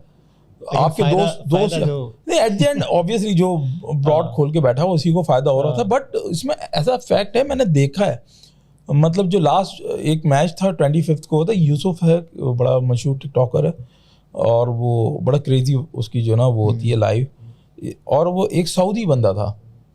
तुम लिटरली पता वो सऊदी बंदे को कितनी कॉइन्स पड़े थे? 93 मिलियन कॉइन्स एक कॉइन की। क्या और यूसुफ को पड़े थे 67 मिलियन कॉइन्स। पाकिस्तानी खास वैल्यू होती है कोई? 100 कॉइन्स की वैल्यू समझो 200 कॉइन्स पे $1 बनता है आपका। ओके। अब 93 मिलियन पे कितने लाख डॉलर बने होंगे 5 मिनट की गेम में? सो वो फैक्ट है और वो बड़ा इंस्टेंट। बट इसमें भी एक मसला ये है कि अब ऐसा ना हो कि लोग बोले यार चलो मैं भी आ जाता हूँ टिकटॉक लाइव पे। सो उसके लिए आपको वहाँ पे ग्रो करना है, आपके फॉलोअर्स होने चाहिए, होनी चाहिए ना, खास तौर पे नहीं गिफ्टेड कम्युनिटी नहीं, आपके सपोर्टर्स होते हैं ना, वो आपके फैंस होते हैं। बहुत सारे लोग, अगर मैं जाता हूँ तो लोग बोलते हैं यार मैं आपको फूड व्लॉग्स नहीं आ रहे या बचपन से देख रहा हूँ फलाना, तो जो आता है बोलता बचपन से देख रहा हूँ, मैं बोलता हूँ मैं बुढ़ा हो गया। तो अब ये जो होते हैं वो अब वो कहीं ना कहीं बैठे होते हैं, वो जॉब पे या कहीं भी होता है, तो वो सपोर्ट कर देते हो। वो बोलते हैं नहीं यार ये ले हमारी तरफ से, तो वो उनको खुशी होती है। इसका मतलब पहले सपोर्टर बेस तो क्रिएट करना है ना आपको। तो वो आपने तो भाई कहीं भी जाके आपने गेन तो करना है, आपने मेहनत तो करनी है, तो आपने एक सपोर्ट सिस्टम बनाया हुआ अपना। तो आप जब भी जाते हैं वो सपोर्टर्स आपके आते हैं, आपको पुश करते हैं। अब जाहिर सी बात है वो किसी ना किसी एक ने जीतना होता मैच। तो ये चल रहा था टिकटॉक पे, और वो जो लोग हंस रहे होंगे ना, मैं उसके पॉडकास्ट के नीचे भी देख रहा था कि लोग हंस रहे थे। हाँ, लोग हंस रहे। ये वही लोग हैं, वो 35,000 वाला ग्रेजुएट है जो हंस रहा है, क्योंकि उसको नहीं पता कि मार्केट में तू 3.5 लाख कमा सकता है। भाई तेरे अंदर पोटेंशियल है, बट तुझे नहीं मालूम क्योंकि तू हंस रहा है कमेंट में आके। देखो, this is the reason you are sitting here ना राइट नाउ, कि आई कॉल्ड यू कि यार सिंपल सी बात है, I'm 37, ठीक है, you are 35, we are actually mid life crisis से गुजर चुके हैं, हम आगे अभी और जा रहे हैं। अब उल्टा कर लेते हैं, लोग बोलेंगे कि ये 35 है, मतलब कोई मसला नहीं है। तो इसमें अब होगा क्या कि हमारे पास जो फ्यूचर जनरेशन आ रही है ना, रामेश के उसमें मैंने ये कहा था कि भाई फ्यूचर जनरेशन को भी हम इसी तरह पाल रहे हैं कि भाई जो स्कूल में पढ़ाया जा रहा है वो पढ़, उससे ज़्यादा दिमाग चलाने की जरूरत नहीं है। जबकि सिंपल सी बात है, मैं तो अपने बच्चों को ज़्यादा लगाया कि बेटा कंटेंट कंज्यूम इस उससे करो कि कंटेंट क्रिएट करना है। तो यहाँ पे तो बेसिकली बच्चों को अभी भी खींच के रखा जा रहा है। तो अभी बहुत सारी देखो जितने भी ग्रेजुएट हैं वो सही है, आप तालीम जो है ना जॉब के लिए नहीं लेते हो। अगर आप जॉब के लिए तालीम लेने गए हो ना, तो आपसे बड़ा अहमक कोई नहीं है, आप लेते हो शऊर के लिए। सही बात। जो तालीम आपको शऊर देती है, बाकी आपने खुद फैसला करना होता है कि आपने किस स्पीड से जाना है आगे करियर में। क्रिएशन आपकी जो नॉलेज है ना उसको 4 चांद लगाती है। एग्जैक्टली ये होता है, वो पॉलिश करती है उस चीज़ को। कोई भी डिग्री आपकी जॉब की गारंटी नहीं होती। बिल्कुल। ये जो लोग कहते हैं ना यार डिग्री फजूल चीज़ है, आपके अंदर स्किल्स होनी चाहिए, स्किल्स सही है, वो स्किल्स को अगर पॉलिश करना है तो आपको एजुकेशन की बहुत ज़रूरत है। ऐसे ही है। जिस जगह पे हम बैठे हैं वहाँ पे भी ये मसला है। नहीं, ज़रूरत है, ज़ाहिर है। बेसिक एजुकेशन के बाद you don't have to rely upon that. For example if I graduated back in 2011, उसके बाद मैंने तकरीबन 10-12 साल नौकरी की, देन आई रियलाइज कि यार it's not enough, I could have done more than this. तो लोग अभी तक वही गलती कर रहे हैं। यार अभी देखो ना, जो अब मेरी अपनी क्लास की बात ले लेते हैं, 35 के करीब स्ट्रेंथ थी यूनिवर्सिटी में, उसमें से मैं अकेला हूँ जो कि कंटेंट क्रिएटर हूँ, बाकी तो कोई कंटेंट क्रिएटर नहीं है, हालांकि एक सेम जगह से पढ़े ना। बट अब इसका मतलब ये नहीं है कि मैं कंटेंट क्रिएटर बन गया, मशहूर हो गया तो मैं सक्सेसफुल हूँ। नहीं, और ये बिल्कुल क्राइटेरिया नहीं है कि आपका फेस पब्लिक हो गया या मशहूर हो गया तो आप सक्सेसफुल हो। उनमें बहुत सारे ऐसे लोग हैं जो कि बहुत अच्छे सक्सेसफुल अपनी अपनी फील्ड्स में, कोई एडवर्टाइजमेंट की फील्ड में, कोई ग्राफिक्स की है, कोई 4 चांद लगा सकते हैं। हाँ, एनिमेशन में कोई उसने 4 चांद लगाए हुए हैं। तो भाई हर कोई अपने डोमेन में बहुत अच्छा कर रहा है, और शायद हो सकता है कुछ स्ट्रगल भी कर रहा हूँ। तो अब तालीम तो सबने एक ही जगह से ली है ना। बिल्कुल। हर कोई तो फर्स्ट नहीं आता एक क्लास में, एक आता है बंदा। अच्छा, एक सवाल जो मैं तुमसे पूछना चाहता हूँ, क्योंकि मैंने काफ़ी यूट्यूबर्स को बोलते हुए देखा, काफ़ी सेंसिबल यूट्यूबर्स बात करते हैं इस पर, और उसने मुझे भी काफ़ी इंस्पायर किया है, लोग इंस्पायर करता है, वो है ट्रेड विद अल्लाह। यानी अल्लाह से किया गया ट्रेड कभी खाली नहीं जाता, रहेगा नहीं जाता। आई हैव सीन यू, माशाल्लाह, तुम रमज़ान कैंपेन्स करते हो, रमज़ान में अफ्तारी करते हो, सब कुछ करते हो। तुम्हारी थॉट्स इन पे क्या हैं? क्योंकि मैं चाहता हूँ कि ये जो हालात आजकल चल रहे हैं, ये चैरिटेबल माइंडसेट और ज़्यादा प्रमोट करना चाहिए हम लोगों को। लेकिन बहुत दफ़ा ये होता है कि यार हम खुद गरीब हैं, हम क्या किसी को चैरिटी करेंगे। तो अपने अंदर रहते हुए, अपनी सतात में रहते हुए, तुम्हें क्या लगता है कि this thing has helped you a lot in what senses? थोड़ा सा यार मैं एक चीज़ सोचता हूँ, ट्रेड विद अल्लाह तो वो फैक्ट है, वो बीइंग अ मुस्लिम मेरा तो बिलीव है। और दूसरा ये कि चलो एक थोड़ा उस चीज़ को हटा देते हैं, क्योंकि उसमें कहीं ना कहीं फिर मैं ये कैलकुलेशन करने बैठ जाता हूँ ना, यार अल्लाह को मैंने 1 रुपया दिया है, 7 रुपये वापस मिलेंगे, तो ऐसा ना मैं साउंड ग्रीडी ना लगे, तो उस चीज़ को साइड में कर देते हैं। अब आप बात करते हो बेसिक, आप एक इंसानियत की बात करो ना, नॉर्मल।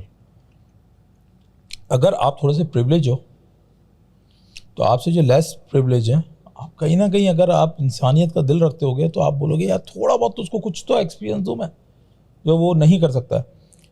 अब इसके बड़े लेवल पे बात कर लें, जैसा कि अभी शायद अल्हम्दुलिल्लाह तुम भी या मैं भी, हम लोग अगर सोचे यार उम्रा करना जाएं तो हम जा सकते हैं, बट कुछ लोग हैं जो कि सालों से पैसा जमा करते हैं इस चीज़ के लिए, समझे। हमारा ये डिसीजन होता है 2-3 दिन का, और कुछ लोगों का होता है। तो सोचो अगर मैं किसी को एक्सपीरियंस करवा दूं, वो सही बात है, क्या बात होगी। वो तो चलो सवाब को अभी साइड में रख दो, बट वैसे ही आपको कितना मज़ा आ रहा होगा ना यार, वो बंदे की खुशी देख के बड़ा। तो यही चीज़ है कि कभी कभार आप एज अ कम्युनिटी वर्क के तौर पे भी आप चीज़ें करते हो, क्योंकि पाकिस्तान की जो हालत है ना, लोग इस दफ़ा जो इफ्तार ड्राइव में करवा रहा था, और सबसे ज़्यादा क्रिटिसाइज इस दफ़ा हुआ हूँ मैं। क्यों पता है? लोगों ने एक चीज़ बोली कि यार आप गैर मुकामियों को खाना खिला रहे हो। ये किस किताब में लिखा हुआ है कि आपने नेशनैलिटी देख के, आपने NIC देख के आपने खाना खिलाना? और दूसरा ये कि रमज़ान का हमारा एक कल्चर है, रमज़ान में एक कल्चर का हिस्सा है कि हम लोग इफ्तारियाँ करवाते हैं। मैं नहीं सोचूंगा कि तुम अगर अपनी लैंड क्रूज़र से उतरे हो तो मैं तुमको इफ्तारी नहीं कर रहा हूँ, क्योंकि तुम ऑलरेडी एक 8 करोड़ के गाड़ी में से उतर रहे हो। भाई मुझे तो तुम्हें भी करवानी है, मुझे उसको भी करवानी है जो साइकिल पे आया। क्योंकि मज़ा आता है लिटरली। तुम एक्सपीरियंस करके देखो, कभी तुम जा रहे हो और इफ्तार खुलने वाला है, तुम अपनी गाड़ी में जा रहे हो, बड़ी गाड़ी में जा रहे हो, और इफ्तार खुलने वाला है और तुम्हें पता है कि घर अभी जो है 10 मिनट दूर है। रास्ते में एकदम कोई हाथ आएगा और बोलेगा ये ले जूस का डब्बा और ये ले खजूर, ऐसे खुशी होती है। बिल्कुल खुशी देनी है बस। वो ये नहीं देखना कि आप किस क्लास से बिलोंग करते हो, आप कौन हो, आपका रोज़ा है कि नहीं है, आप गाड़ी में आए हो, आप पैदल आए हो, कुछ भी हो, वो खुशी देने की एक अलग खुशी होती है। सो ये मुझे बड़ा मज़ा आता है। और ओवरऑल वो रमज़ान की चीज़ें मैं इस वजह से मैं व्लॉग कर रहा होता हूँ, वो भी 2 साल से कर रहा हूँ, मैं 7 साल से रहा हूँ ये चीज़ें, जुनैद के साथ मिलके भी कर रहा था मैं। बट मसला ये कि अब वो उससे क्या होता है कि मोटिवेशन मिल रही होती है, बहुत सारे लोगों को पता चल रहा होता है, बहुत सारे लोगों को। और मैं देखता हूँ कि लोग अक्सर सेम फॉर्मेट वो कर रहे होते हैं, अडॉप्ट कर रहे होते हैं दूसरी जगहों पे। और लोग बोलते हैं यार आपका देख के जो ना हमने इसी तरह थाल वाला कॉन्सेप्ट किया और इसी तरह लगाया, और लोग भेज रहे होते हैं वीडियोस लड़के कि यार हमने यहाँ पे करवाई। इस दफ़ा मैंने गुजरांवाला में भी करवाई थी, तो गुजरांवाला में जो इफ्तार ड्राइव हुई उनको कोई दिक्कत ही नहीं हुई कुछ करने में, सुकून से उन लोगों ने कर दिया। वलीद वक्कर अगर जानते हो WT वाला, उनको मैंने बोला यार तुम लोग करवाना, यहाँ से मैं फ़ंड ट्रांसफ़र कर दूँगा। सुकून से वैसी हुई, ऐसा लग रहा वो मतलब किसी कराची की किसी रोड पे करवा रहे थे। तो गवादर में भी हमने की, वो भी बड़ी सुकून से हो गई। तो चीज़ें मैसेज पहुँच रहा। दूसरा ये, चलो अब ये तो बात हो गई कम्युनिटी वर्क की। अब आप बेसिक इनकम पे आ जाओ। एक पाकिस्तान में एक जो एवरेज एक इनकम है कितनी होगी बताओ? 26,000 का फिगर है। अबे फिगर 26,000 का है। तुम किसी गार्ड से जाओ नीचे, उससे पूछो बेटा सैलरी कितनी है? 18,000, 18,000, 20,000। ये तो बात आ गई गार्ड्स की, सही है।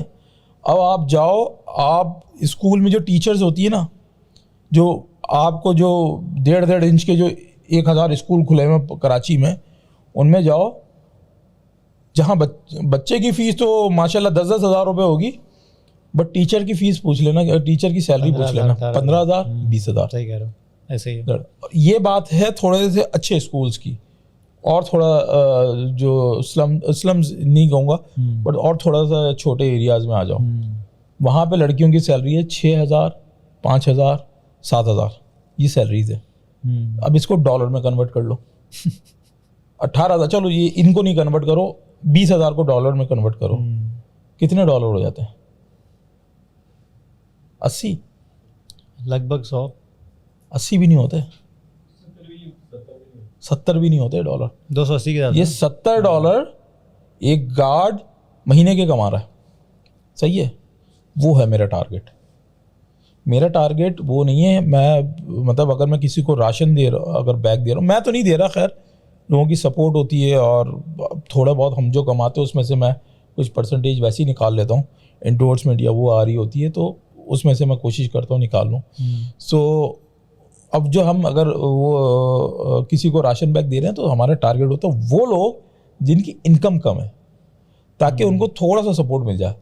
किसी को लोग जो ये बोलते हैं ना यार आप इनकी आदतें ख़राब कर रहे हैं, इनको किसी कोई स्किल्स सिखा दे। अबे स्किल्स वो सीखा हुआ है, वो ऑलरेडी वो कर रहा है, वो सफ़र कर रहा है उसमें, वो एक स्किल है, उसके बाद वो छोले बना के बेचता है और वो मगर उसी से तो 25,000 रुपये कमा रहा हो, 25,000 में 18,000 15,000 रुपये रेंट दे रहा है। वो स्किल थी उसके बाद, बट उसकी इनकम इतनी बूस्ट नहीं हो रही है, तो उसको थोड़ा सा सपोर्ट कर दिया।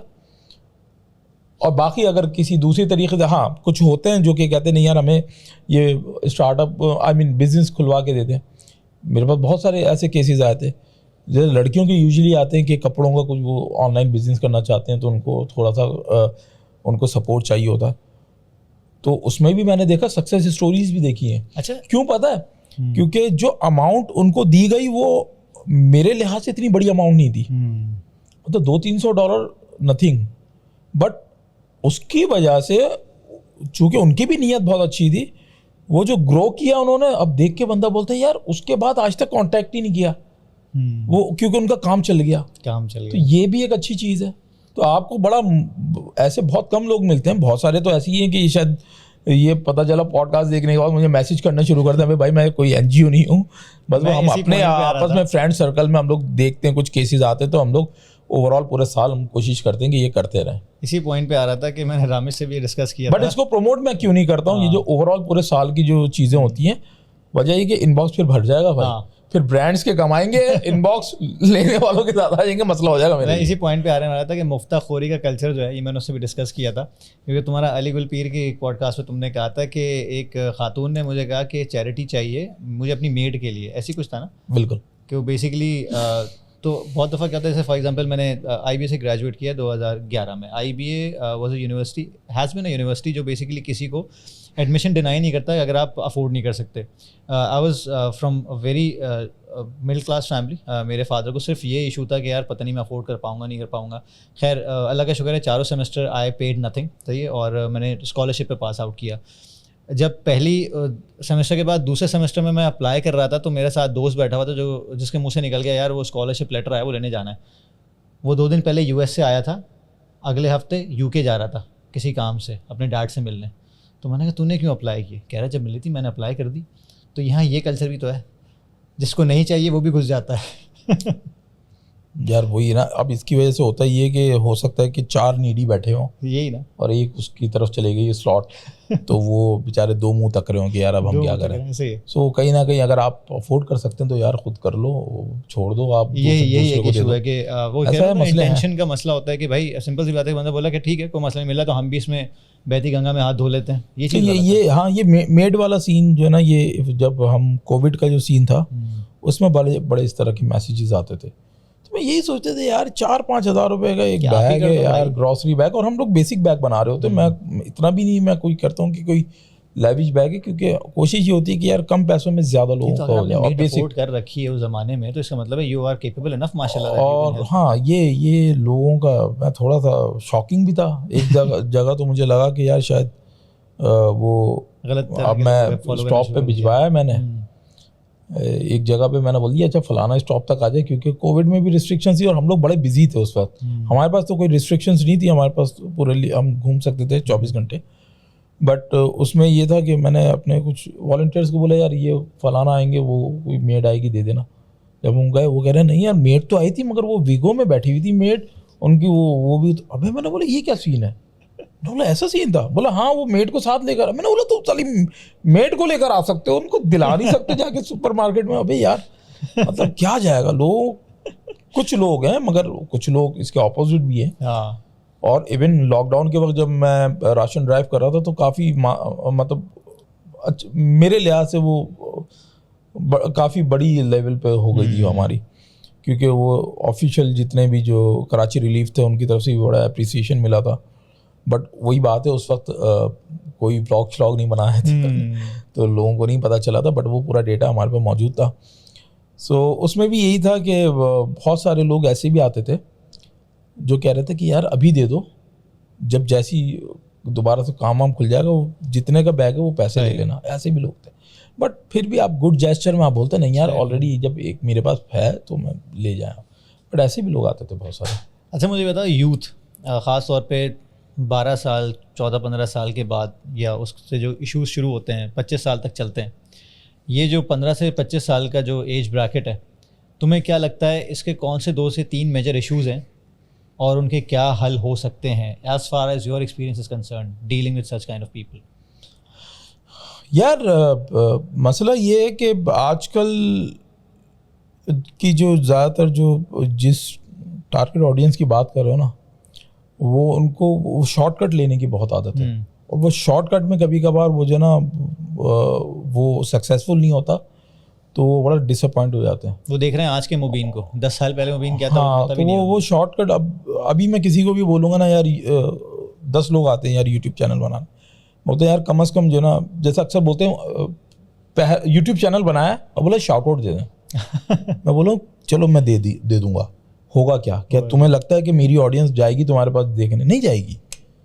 वो मैंने गेन की हुई है। इसी तरह इरफान अगर शाउट आउट देगा तो इरफान के लोग इरफान का कंटेंट देखते थे ना, उसको पता ही है वो उस तरह का कंटेंट, वो क्यों नहीं मेरे पास है इरफान वाली फॉलोइंग, मेरी अपनी है, इरफान ने अलग बनाई हुई। इसी तरह जुनेद के जो पॉडकास्ट देख रहे हो मेरा फूड व्लॉग क्यों नहीं देख रहे भाई, मैं भी तो वही बना रहा हूँ, मगर उनको पॉडकास्ट ही देखना है भाई, वो एक अलग माइंडसेट की ऑडियंस है। तो इसी तरह अगर आपने कोई चैनल बनाया है तो शाउट आउट से आपको कोई फायदा नहीं होगा, आपको फायदा आपके अपने कंटेंट से होगा। और क्या वैल्यू आप दे रहे हो अपने ऑडियंस को। अब मैं शर्त रखता हूँ, अक्सर लोग कहते हैं ना शाउट आउट, मैं बोला दूंगा, बट जब इस 2 महीने में तुम जब 20वें व्लॉग जब हो जाएगा ना तुम्हारा, तो मैं 21वें में शाउट आउट दूंगा, ताकि कंसिस्टेंसी भी तो पता चले। और लिटरली 2-3 लोगों के साथ ऐसा मैंने किया, वो शाउट आउट लेने ही नहीं आए। पता है क्यों? क्योंकि उनकी ऑडियंस बन गई। सही बात। तो भाई कुछ होते हैं, कुछ तो फिर गायब भी होते हैं, बोलते हैं यार नहीं हो रहा है, वो आ गया, ये आ गया, खर्चा कौन करे, ये कौन करे, वो कौन करे। खैर तो यार it's a full time job, मतलब जहाँ तक मैंने नहीं, अब तो फुल टाइम जॉब ही है ना। अब तो content creation full time job है। हाँ, कोई बुड्ढे की हट गई, इंटरनेट बंद कर दिया तो एक अलग बात है, वरना ये फुल टाइम जॉब है। पहले किसी और की हटती थी तो जो दूसरे जॉब्स थी वो बंद हो जाती थी, आजकल ये इंटरनेट बंद कर दो ये बंद हो जाता है। और पीछे इनको लगता है कि शायद इंटरनेट से सिर्फ यूट्यूब और ट्विटर और फेसबुक चलता है, इनको नहीं पता कि पूरी आईटी इंडस्ट्री जो है इंटरनेट से चलती है, banking industry, online businesses, food deliveries, ये तमाम इंटरनेट पे डिपेंडेंट है भाई। अंकल ये जो इंटरनेट बंद करने से पहले ये सोच लो कि ट्विटर और यूट्यूब के अलावा भी इंटरनेट बहुत सारी चीजों में काम आता है, और वो ज्यादा पैसा लेकर आ रहा है इकोनॉमी में। फ्रीलांस इंडस्ट्री है, वो बेचारे ग्राफिक डिजाइनर एक हफ्ते वो जिस तरह उनकी क्लाइंट गए हैं ना फाइवर पे कर दी थी उन्होंने, उनके लसन लग गए अंकल, खाली आपकी जिद की वजह से, समझते नहीं। और एक आंटी आई है, एक उन्होंने बोला क्रिप्टो तो कभी आएगा नहीं। दुनिया जा रही है चांद पे और हम उंगली से चांद देख रहे हैं। सही बात। क्या है यार ये आंटी और अंकल जो है ना, जिस दिन इंशाल्लाह ताला ये लोग जब बहुत दूर चले जाएंगे हम लोगों से, और जब नया माइंड सेट आएंगे तो शायद फिर कुछ होगा इस मुल्क का। फिलहाल तो ये अंकल और आंटी जो है ना, ये बेसिकली तुम नेशनल लेवल पे बात कर रहे हो, ये हर घर में मौजूद है। सही यार नहीं, वो जो घरों में मौजूद है ना, वो कहीं ना कहीं उनको बच्चे कन्विंस कर देता है, बट ये जो ऊपर जो बैठे हुए ना, ये सुनते ही नहीं नीचे वाले की बात। वो आइडिया हो सकता है कि अभी भी जो हुकूमत है, अभी जिस किसी की भी हुकूमत है, उसकी जो नीचे की टियर हो सकता है उनके पास बहुत अच्छे आइडियाज हो, बट वो आइडियाज जो है ना उस अना के बीच में आ जाते हैं। वो जो बुड्ढों के जो है ना आउटडेटेड जो बैठे हुए ऊपर, इनके अना के बीच में आ जाता है, तो वो समझ नहीं पा रहे हैं कि क्या चल रहा है। यार बच्चों को देखा है मिलियंस ऑफ डॉलर्स कमाते हुए, और कराची में रहते हुए, बिल्कुल NFT से, ब्लॉकचेन से, बट वो बेचारे बच्चे हैं ना 17-18 साल के बच्चे, उनको इतनी तो अकल थी कि पाकिस्तान में पैसा मंगवाऊंगा बहुत मुश्किल हो जाएगी। उन्होंने पार्क किया हुआ दुबई में, सिंगापुर में पैसा, ये सिर्फ आपकी वजह से। अंकल सुन रहे हो? ये तो हो गया पेशेंस वाला एक मामला। एक और कोई ऐसा इशू जो तुम्हें लगता हो कि यार ये बहुत ज़्यादा प्रेवेलेंट है, जल्द से जल्द एड्रेस होना चाहिए यूथ में, सोसाइटल इशू? यार यूथ, यार मुझे तो नहीं लगता, मगर खैर फिर भी हर चीज़ देखो, एक स्ट्रेस जो होता है ना, एक पॉजिटिव स्ट्रेस लेना काम को लेकर, वो एक समझ में आता है, वो हर किसी को होता है, एंजाइटी भी होती है लोगों को। बट जो डिप्रेशन वाला सीन है ना, जो लोग जो अपने पास्ट में डूब जाते हैं ना, वो फिर डिप्रेशन से निकल नहीं पाते वो, क्योंकि डिप्रेशन का जो ताल्लुक होता है आपके पास से होता है। तो भाई अब जो हो गया नुकसान हो गया, मूव ऑन, आगे जाओ। होता है, हमने वीडियो बनाई, नहीं आए व्यूज़, बुरी हो गई वीडियो, मगर हमने बड़ी मेहनत से बनाई वीडियो और नहीं पसंद आई लोगों को, तो क्या हम बंद कर दें? नहीं, हम फिर नेक्स्ट वीक हम उतने ही जोर के साथ एक और लेकर आते हैं। और तुमने बहुत अच्छी बात की, ये पेशेंस से ही इसका ताल्लुक है कि हम लोग जितने भी कंटेंट क्रिएटर्स को देखें, ख़ास तौर पे मेरे बच्चे अक्सर देख रहे होते हैं ना कंटेंट, इंडिया का कंटेंट देख रहे हैं, एक मिथ बैठ है, 2-3 और लोग हैं, तो मेरा बेटा बड़ा शौक से देखता है। वो तुम्हें तो वो आंटी के नाम से याद रखा है, मैंने कहा ना मुबीन से, तो वो आंटी जो बनते हैं, तो मैंने कहा हाँ अम्मी जो बनते हैं। तो अक्सर वो जो कंटेंट देख रहा होता है ना और बड़ा लाइक करता हूँ, मैं बोलता हूँ इसके पीछे जाओ, जैसे शहरम की स्केच बुक है, बड़ा गौर से देखते हैं हम लोग, मैं भी देखता हूँ। तो मैंने कहा यार इसके बैकग्राउंड पे जाओ, बच्चों की ओरिएंटेशन करना ज़रूरी है, ये अंदर से हम ही निकाल सकते हैं, लेकिन वो बंदा करे कैसे, पहले खुद की ओरिएंटेशन ठीक हो। तो मैं कहता हूँ भाई आप पीछे जाओ, जाके देखता है 6 साल 7 साल 10 साल पहले वीडियो लगाई हुई होती है। मैंने कहा देखो वहाँ से लेके यहाँ तक का सफ़र है, अगर आप आज 12 साल की उम्र में शुरू करोगे तो 20-22 साल की उम्र में you will reap the benefits. बिल्कुल ऐसी है, कंसिस्टेंसी जो है ना वो की है सक्सेस का। सो वो एक मिसाल होती है ना कि भाई पत्थर एक जगह पे रख दो, वो जगह बना ही लेता अपनी जगह और मैं कहता हूँ कि ये जो कंटेंट क्रिएशन है ना, ये टेस्ट मैच है, ये T20 या वनडे नहीं है कि आप आए और चल गया, नहीं चला, लोग भूल गए। ये है टेस्ट मैच। टेस्ट मैच में आपने पिच पे खड़ा रहना है बस, विकेट रोक के, रन्स बनते रहेंगे खुद ब खुद। इरफान जो की बड़ी जबरदस्त बात और एक वक्त आएगा कि आपकी डबल सेंचुरी भी होगी, ट्रिपल सेंचुरी भी होगी। और जो टेस्ट मैच की जो जीत होती है ना, वो पूरी दुनिया में चर्चा होती है। T20 वनडे की जीत कुछ जीत नहीं होती भाई, You have to stay on the समझे ना, wicket. लोग उसको भूल जाते हैं। कितने T20 अभी होते होंगे डेली कि कौन जीत रहा है कौन हारा है, बट टेस्ट जब जीतता है कोई तो Legacy होती है। हाँ, सो बस पिच पे खड़ा रहना, विकेट रोक के आपने रन्स खुद ब खुद बनेंगे। इस पे Irfan the reason I love him, last time उसने टिकटॉक के स्पॉन्सर को वीडियो बनाई थी, 5 पॉइंट्स बताए थे। तो एक पॉइंट उसने कहा कि अगर वायरलिटी के पॉइंट ऑफ व्यू से आप वीडियो बनाओगे कि I just have to be viral and famous, तो आपने अगर एक वीडियो से हो भी गए वायरल, तो now you are known for that kind of content. अब आपकी नौकरी हो गई है वो कि आपको उसी तरह का कंटेंट बनाना, मतलब अनवायरल होने में भी टाइम नहीं लगता। एग्जैक्टली ऐसी ही है ना। हाँ। अब देखो अभी जो हमारा जो कंटेंट है, अभी जिस तरह की मैं बातें कर रहा हूँ, बट तुम जब कंटेंट देखोगे तो बोले यार ये क्या बच्चों वाला कंटेंट है, बट हमने उसकी टारगेट ऑडियंस एक डिफाइन की हुई है। बेकार फिल्म्स पे हम लोग फैमिली फ्रेंडली कंटेंट होगा।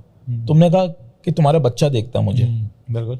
सो ये मेरी टारगेट ऑडियंस है कि अगर जब फैमिली देखे ना, वो कंफर्टेबल होके देखे, वो स्क्रीन पे लगा के अम्मा अब्बा को ये डर ना हो कि यार ये मूवी ना कोई उल्टी सीधी कोई गाली बक देगा या जैसी कुछ बोल देगा, तो स्लैंग वर्ड और ये सब चीज़ें हम लोग हटा के हम लोग करते हैं। हाँ, आजकल इसकी ग्रोथ बहुत स्लो है इस कंटेंट की, बट हमें पता है कि यार हमें उससे क्या मिल रहा है। और अगर कोई ब्रांड भी आता है, ब्रांड पॉइंट ऑफ व्यू से लें, तो ब्रांड बहुत कंफर्टेबल होता है हमारे साथ काम करने में, रादर देन किसी ऐसी जगह पे वो जाए जहाँ पे उसको बहुत सारे लैंग्वेज बैरियर मिले, तो वो पूरी अपनी पहले विश लिस्ट देता कि सर ये लफ्ज़ नहीं बोलिएगा। हमें कोई ऐसा कुछ नहीं है, उनको पता है भाई हमारी शुगर कोटेड कॉमेडी है, वो कॉमेडी स्केच है, फैमिली है, सो हम कोई इस तरह की चीज़ हम करेंगे ही नहीं। तो ये जो है ना, हमने टीजी डिफाइन की हुई है। अगर यही कंटेंट अगर मैं थोड़ा सा कुछ एक क्लिक बेट की तरफ लेके जाऊँ थोड़ा सा, या तो मैं लड़ना शुरू कर दूँ, तो और उस पर बहुत अच्छे व्यूज़ आ गए, नेक्स्ट कंटेंट में मैं बिल्कुल एक तमीज़ से बैठा रहूँ, उस पर व्यूज़ नहीं आए, तो यकीन करो फिर मुझ पे वो प्रेशर आ जाएगा कि अब हर कंटेंट में लड़ता ही रहूँ, तो फिर मुझे वही एक बिहेवियर अपनाना पड़ेगा। दूसरी चीज़ ये कि जब आप अपनी ऑडियंस बनाते हो ना, तो आपकी सपोज करो अगर मैं अपनी चैनल पे आके मैं लैंग्वेज बैरियर्स मैं हटा दूँ, तो जब कल को कोई बंदा जब मुझसे मिलेगा ना, वो भी मुझसे उसी तरह आके मिल रहा होगा, उसको लगेगा कि शायद मैं बिहाइंड द कैमरा भी ऐसे चिलूँ और गालियाँ वालियाँ बक रहा होगा। तो जब हमसे मिलने आते हैं ना लोग, बड़े डर के आ रहे होते हैं कि यार मार ना दूं मैं। तो खैर ये है कि आप अपनी ऑडियंस खुद बनाते हो, सही। तो आपका जैसा कंटेंट होगा वैसी आपकी ऑडियंस होगी। और जब इन रियलिटी जब आप कभी मिलोगे तो वो कुछ नहीं पता कि उनका क्या रिएक्शन हो सकता है वो उनका प्यार हो, बट वो जो तरीका होगा तब आपको वो पसंद नहीं आएगा। सो अब देखो आहिस्ता आहिस्ता जो भी थोड़ा सा एग्रेसिव कंटेंट बनाते थे अब वो चेंज हो रहे हैं, क्योंकि उनको कहीं ना कहीं उनको वो पता रिएक्शन आने शुरू हो गया, उनको मसले होने शुरू हो गए रियल लाइफ में भी। तो अब आहिस्ता आहिस्ता जितने भी इनडायरेक्ट मैं बहुत सारे लोगों को बोल रहा हूँ कि अब वो कंटेंट डायरेक्शन उनकी चेंज हुई है। अब आहिस्ता आहिस्ता उनकी ऑडियंस भी देखना थोड़ा सा चेंज होगी, अब वो उनका देखने का नज़रिया आर्टिस्ट को चेंज होगा। तो ये आपको शुरू से ही अप्लाई करना है। सही बात। अच्छा मुझे ये बताओ कि जो पाकिस्तान के हालात हैं, और खैर तुम्हें कोई गद्दार लेबल नहीं करेगा क्योंकि हर दूसरा बंदा ये चाहता है कि आगे क्या इरादे हैं, पाकिस्तान में रह के कंटेंट क्रिएट करने के, पाकिस्तान से कूच करने के? यार कंटेंट क्रिएट तो जब हालात अच्छे थे तब बाहर जाके भी हम क्रिएट कर रहे थे कंटेंट, तो वो तो चलता रहेगा ऑन एंड ऑफ। और जहाँ तक बात है वो तुम्हारा जो सवाल जिस डायरेक्शन में जा रहा है मैं समझ गया हूँ कि कौन सी कंट्री का वीज़ा जा रहा है। तो अभी किसी एक और भी मेरा दोस्त है बहुत अच्छा, उसने बोला था कि यार तू क्या सोच रहा है। मैंने बोला यार मैं ये सोच रहा हूँ कि तमाम लोग तो जा रहे हैं वहाँ पे, यहाँ पे सब चले आएंगे, अकेला मैं ही होऊंगा फिर। मैंने बोला अपॉर्चुनिटीज आएंगी। तो मैंने बोला अभी थोड़ा सा वेट कर लेते हैं, वीज़े लगे में कोई मसला नहीं है, वो आने आना लगा रहेगा। बट यहाँ पे किसी कोई एक तो हो जो चौकीदारी है पीछे मुल्क की, पूरा खाली छोड़ के तो नहीं जा सकते ना। ये पॉइंट अच्छा है कि जब सब चले जाएंगे तो कौन जाएगा पीछे। हाँ, तो ये अपना ही मुल्क है यार, अब क्या करें। वही एक है ना, कौन सी वेलकम मूवी का डायलॉग है, क्या करूं मार भी नहीं सकता, प्यार जितना करता है मुझसे। अच्छा कौन सा ऐसा फियर है जो तुम्हें हर वक्त रहता है, मतलब कोई ऐसा फियर हो कि यार तुम्हें लगता है कि यार ये मुझे रहता है और I just need to get rid of it? यार मुझे ऐसे तो नहीं, बट यही मैं देखता हूँ जो पाकिस्तान की जो सिचुएशन चल रही है ना, और फिर हम जब इसको कंपैरिजन करते हैं अपनी दूसरी मतलब पड़ोसी मुल्क से जो कि हमारी ही तरह था और एक साथ एक ही टाइम पे हम लोग इंडिपेंडेंट हुए हैं, और शुरू में हमारी उड़ान बहुत तेज़ थी और फिर ये जो एकदम से रिजीम चेंज हुई है, और ये रिजीम चेंज का मतलब ये नहीं कि ये 1-2 साल पहले जो हुआ, एकदम से एक नया माइंडसेट आया है 70s के बाद, और उसके बाद ये मुल्क की डायरेक्शन समझ नहीं आ रही कि कहाँ जा रहा है। बस इसी चीज़ से डर लगता है कि यार ये आगे भी ऐसे ही चलता रहेगा। कुछ लीडर थे जो कि अभी बैन है, आपको पता है 30 साल पहले जो वो बातें बोल रहे थे, आज एक लीडर है जो कि लग रहा है आपको बैन होने वाला है, वो भी यही बातें बोल रहा है। तो 30 साल में कोई फ़र्क नहीं आया, कोई मतलब कुछ तो चेंज होता, और वही पैटर्न है। 30 साल पहले भी इसी तरह गिरफ्तार हो रहे थे लोग, उठाया जा रहा था, उन पे लेबल लग रहा था, अभी भी वही चीज़ हो रही है। सो कहीं स्क्रिप्ट चेंज नहीं हुई मुझे लग रहा है इस मुल्क की। तो ये थोड़ा सा डर है कि यार आगे अब ऐसा ना हो कि हम 30 साल के बाद बैठे हुए हैं और हम यही बात कर रहे हो कि यार मुल्क में डॉलर नहीं है, ये नहीं है, मुल्क नाजुक सूरत। अब कितना नाजुक है यार ये मुल्क, कितना नाजुक है, कुछ खिलाओ इसको। अच्छा, कुछ खिलाओ। इससे मुझे एक सवाल याद आया, तुम्हारा एक कंटेंट देखा था मैंने, तुमने कहा था कि यार मेहदी हसन साहब और उमर शरीफ साहब ये सब बेसिकली जब कहते हैं ना कि लास्ट स्टेजेस पे थे अपने लाइफ के, तो they were asking government for the money, और इन लोगों ने अच्छा खासा कमाया अपने टेन्योर में, ठीक है। तो इससे एक बात का अंदाज़ा होता है, making money and management of money are 2 different things. बिल्कुल।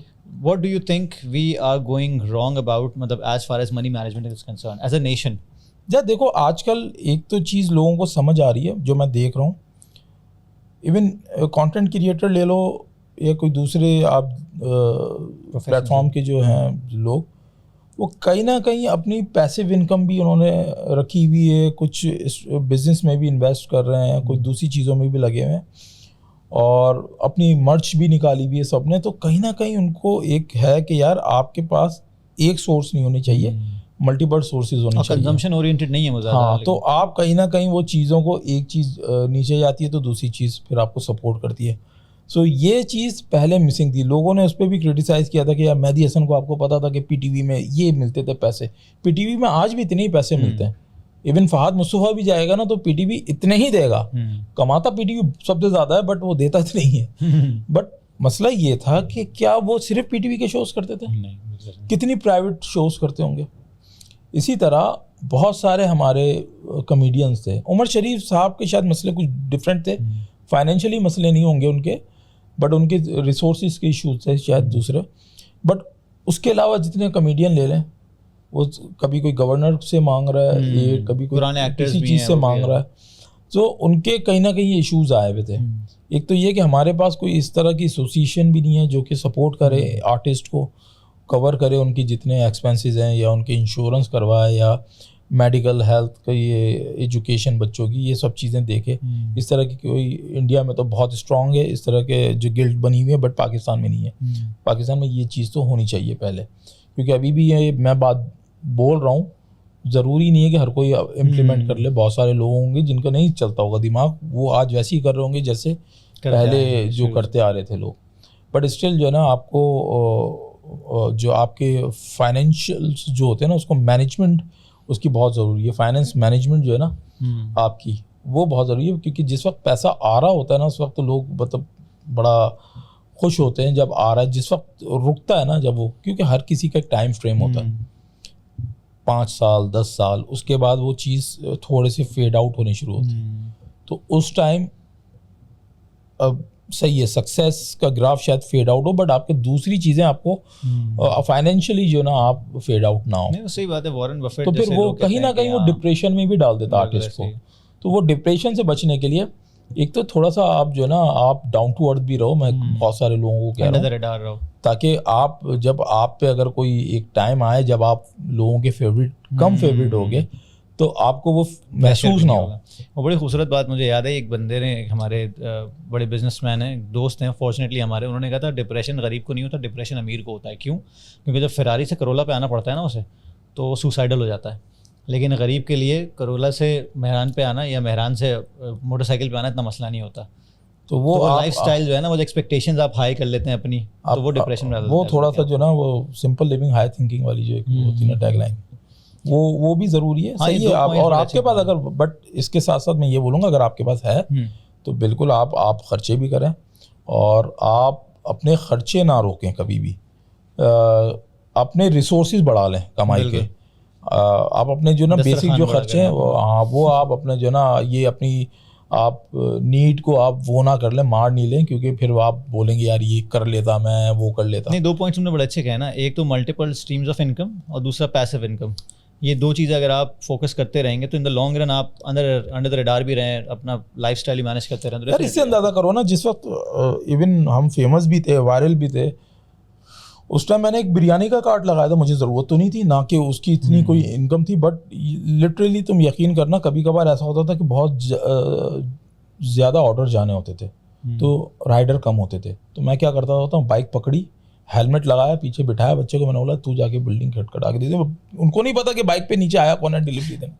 तो बाइक किया है आपने, क्योंकि आपके वो, हालांकि स्टेक्स हाई होते हैं, एट द एंड उससे जो प्रॉफिट हो रहा था ना, वो लिटरली वो उसके जो महीने का जो प्रॉफिट था, वो एक शाउट आउट के जो प्रॉफिट था ना इंस्टाग्राम का, वो था। बट हर बिजनेस की एक अलग खुसूसियत होती है। अगर कोई कंटेंट क्रिएटर अगर कोई बिरयानी का बिजनेस खोल रहा है, तो वो प्लीज़ ये ना समझे कि वो बिरयानी से जो ना $1 मिलियन हर दिन कमाएगा, ऐसा नहीं होगा। वो उस बिज़नेस की अलग नेचर है। हाँ, वो कोई क्रिप्टो का कर रहा है, कोई दूसरी वो गोल्ड बेच रहा है, तो उस बिज़नेस का एक अलग प्रॉफिट होते हैं, इस बिज़नेस की एक अलग नेचर है।